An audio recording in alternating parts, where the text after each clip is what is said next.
Assalamualaikum warahmatullahi wabarakatuh. Salam sejahtera untuk kita semua. Halo anak-anak ibu, siswa-siswi kelas 7. Bagaimana kabarnya? Semoga kita diberikan keadaan sehat, baik, dan tetap semangat ya dalam belajar. Nah, di video kali ini ibu akan membahas lanjutan tentang teks prosedur. Di video sebelumnya kita sudah membahas tentang pengertian teks prosedur, ciri dari teks prosedur, dan tujuan dari teks prosedur. Baiklah anak-anak ibu, sebelum ibu menjelaskan materi selanjutnya, kita akan membahas tentang tujuan pembelajaran. Tujuan pembelajaran teks prosedur adalah 1. Siswa dapat menyimpulkan isi teks prosedur. 2. Siswa dapat menelaah struktur teks prosedur. 3. Siswa dapat menulis teks prosedur. Nah, masih ingat kan apa yang dimaksud dengan teks prosedur? Ya, teks prosedur adalah teks yang menjelaskan jalannya suatu proses, baik pengoperasian, pengerjaan, atau proses pembuatan. Teks prosedur juga sering disebut dengan tahapan-tahapan atau langkah-langkah membuat sesuatu. Baiklah anak-anak, kita lanjutkan lagi tentang menyimpulkan isi teks prosedur. Menyimpulkan isi teks prosedur yaitu membuat suatu ringkasan isi mulai dari urutan awal hingga akhir langkah-langkah dalam teks tersebut. Menyimpulkan isi teks prosedur dibagi menjadi dua, yaitu 1. Menyimpulkan urutan langkah teks prosedur. Cara untuk menyimpulkan teks prosedur sebenarnya sama dengan cara menyimpulkan teks lainnya. Berikut cara atau langkah-langkah yang dapat dilakukan untuk menyimpulkan teks dengan benar. A. Membaca teks. Pertama, baca teks secara keseluruhan dan pahami teks tersebut dengan baik. B. Menentukan kalimat utama. Setelah membaca teks tersebut, tentukanlah kalimat utamanya. Kalimat utama di sini adalah kalimat yang mengandung gagasan utama dari sebuah paragraf. Kalimat utama merupakan kalimat pertama atau terakhir dari sebuah paragraf. C. Buatlah kesimpulan. Setelah menentukan inti dari paragraf, susunlah kalimat dengan baik agar dapat menjadi sebuah kesimpulan yang benar. 2. Memperagakan hasil simpulan teks prosedur. Nah, di sini ibu akan memberikan sebuah video tentang cara membuat pupuk kompos. Assalamualaikum warahmatullahi wabarakatuh. Kali ini saya akan menunjukkan bagaimana saya membuat pupuk kompos. Bahan organik yang saya gunakan adalah tanaman liar yang telah dipotong-potong.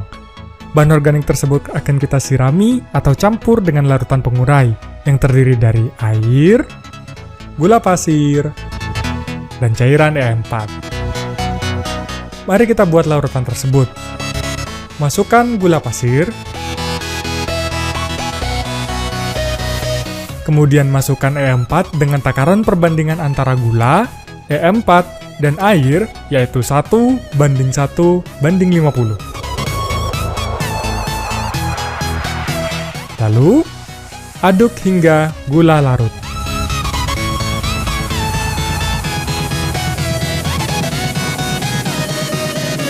E4 merupakan singkatan dari efektif mikroorganisme 4. E4 berisi bakteri fermentasi bahan organik tanah yang dapat menyuburkan tanaman dan menyehatkan tanah.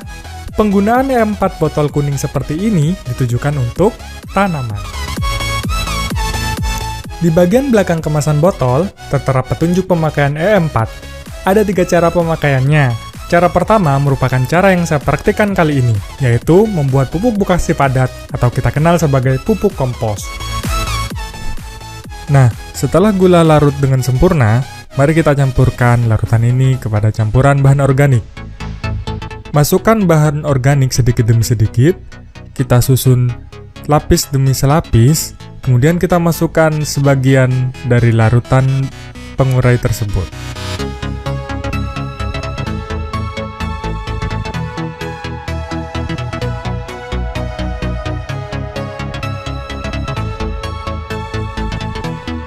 Campur bahan organik dengan larutan pengurai selapis demi selapis agar larutan pengurai tersebar merata dalam adonan campuran tersebut, sehingga dapat mempercepat proses pemasakan pupuk kompos.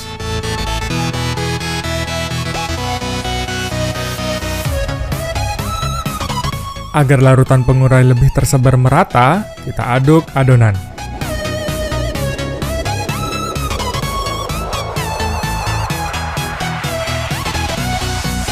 Jika masih ada larutan pengurai yang tersisa, kita bisa menambahkannya lagi.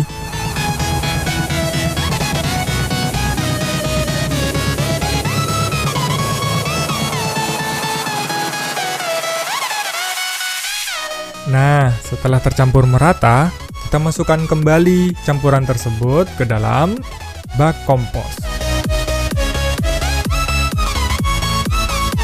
Selesai sudah cara pembuatan pupuk kompos. Yang perlu kita lakukan adalah menunggu selama 7 hari sehingga pupuk kompos masak dengan sempurna. Selamat mencoba dan semoga sukses. Simpulan dari hasil video tersebut adalah pupuk kompos merupakan pupuk alami yang terbuat dari bahan-bahan alami seperti sampah daun dan juga kotoran hewan. Baiklah anak-anak, kita lanjutkan lagi tentang menelaah struktur dan bahasa pada teks prosedur. Berikut hal-hal yang dapat dipelajari dalam menelaah struktur dan bahasa pada teks prosedur adalah 1. Mencermati struktur teks prosedur cara membuat. Berikut struktur teks prosedur yang perlu kalian ketahui ada 3. A. Bagian tujuan. Nah, bagian tujuan berisi tujuan yang dimaksud dari pembuatan teks tersebut, hasil yang dapat dicapai bila melakukannya. Pada bagian ini juga bisa berupa judul, contohnya cara membuat pupuk kompos yang tepat. B. Bagian material. Nah, pada bagian ini berisikan informasi mendetail tentang alat, bahan yang dibutuhkan dalam pembuatan suatu hal, perlu dipersiapkan dalam pembuatannya. Nah, biasanya bagian ini hanya terdapat dalam resep masakan. C. Bagian langkah-langkah. Bagian ini berisikan tahapan ataupun cara-cara yang dapat dilakukan untuk melakukan suatu hal tujuannya. Bagian ini juga harus sistematis, tidak boleh acak, supaya tujuannya tercapai. Bila acak, maka tujuannya tidak tercapai. 2. Menelaah urutan teks prosedur sesuai dengan struktur. Nah, di sini teks prosedur dapat dilakukan dengan menyusun urutan yang tepat, sehingga perlu diperhatikan hubungan antar kalimat yang satu dengan kalimat yang lain. Supaya susunan teks tepat perlu memperhatikan beberapa hal, seperti penggunaan kata kunci, penggunaan kata ganti, penggunaan transisi, dan kesejajaran. 3. Memperbaiki dan melengkapi teks prosedur. Di sini, teks prosedur yang baik disusun secara sistematis, sehingga pembaca mudah memahami dan melaksanakannya dengan mudah. Apabila susunan teks tersebut kurang tepat, maka perlu diperbaiki atau dilakukan penyuntingan. Nah, dalam menyunting isi teks berdasarkan strukturnya, kita harus mencermati bagian-bagian struktur teks prosedur. Nah, di sini teks prosedur hendaknya menggunakan bahasa baku yang sesuai dengan kaidah dan kalimat yang digunakan harus jelas, logis, dan singkat. 4. Menelaah penggunaan bahasa dalam teks prosedur. Nah, guna menelaah penggunaan bahasa dalam teks prosedur, di sini kalian perlu memperhatikan kaidah kebahasaannya, yaitu A. Menggunakan kalimat perintah. Kalimat perintah adalah kalimat yang berisi perintah untuk melakukan sesuatu. Nah, kalimat ini berfungsi untuk meminta atau melarang seseorang melakukan sesuatu. Nah, biasanya intonasi yang digunakan agak naik. Pada bahasa tulis, kalimat perintah diakhiri dengan tanda seru. B. Menggunakan bentuk pasif. Bentuk pasif dalam teks prosedur untuk memberikan peringatan atau saran tambahan agar tidak terjadi kesalahan yang fatal atau berbahaya. Nah, di sini bentuk pasif dapat diberikan pada instruksi atau paduan jika berbicara tentang proses, yaitu bagaimana sesuatu itu dilaksanakan atau dibuat, bukan tentang bagaimana membuat atau melakukan sesuatu. C. Menggunakan kriteria atau batasan. Nah, di sini agar orang dapat melakukan seperti apa yang ditulis dalam teks prosedur, maka kalimat dalam teks prosedur harus rinci dan jelas batasannya. D. Menggunakan kata keterangan cara, alat, dan tujuan. Nah, pengertian dari kata keterangan adalah kelas kata yang memberikan keterangan pada kata lain, seperti verba, kata kerja, atau adjektiva, kata sifat. Nah, kata keterangan yang biasanya banyak digunakan pada teks prosedur adalah keterangan cara, keterangan alat, dan keterangan tujuan. Berikut adalah penjelasannya. 1. Keterangan cara. Keterangan cara pada kegiatan atau peristiwa yang terjadi biasanya menggunakan kata dengan dan kata secara. 2. Keterangan alat. Keterangan alat digunakan pada sebuah kegiatan atau peristiwa seperti kata dengan, menggunakan. Nah, kalau kita gabungkan kedua kata tersebut menjadi dengan menggunakan. 3. Keterangan tujuan. Nah, keterangan tujuan biasanya untuk menambah informasi tujuan pada kalimat, seperti kata untuk, supaya, dan agar.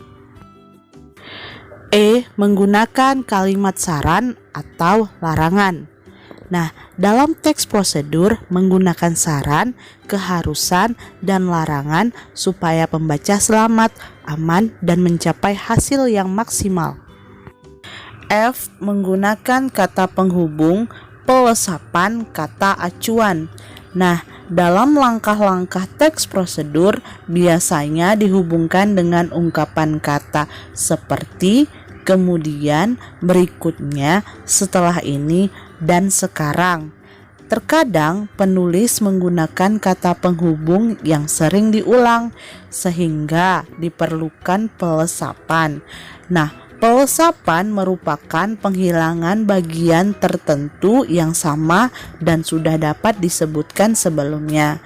Biasanya pelesapan terdapat pada kalimat majemuk ratapan. Nah, kalimat majemuk ratapan merupakan gabungan beberapa kalimat tunggal karena subjek, predikat, atau objeknya sama, sehingga pada bagian yang sama hanya disebutkan sekali. G. Menggunakan akhiran i dan akhiran kan pada teks prosedur. Penggunaan akhiran i digunakan apabila objek dalam kalimat tidak bergerak, sedangkan akhiran kan digunakan apabila objek bergerak. Nah, baiklah anak-anak, selalu ikuti protokol kesehatan ya. Jangan lupa pakai masker, selalu cuci tangan, dan jaga jarak saat keluar rumah. Nah, anak-anak, apakah sudah paham? Itulah penjelasan mengenai teks prosedur. Semoga di video kali ini bermanfaat ya. Sekian dan terima kasih. Wassalamualaikum warahmatullahi wabarakatuh. Sampai jumpa anak-anak.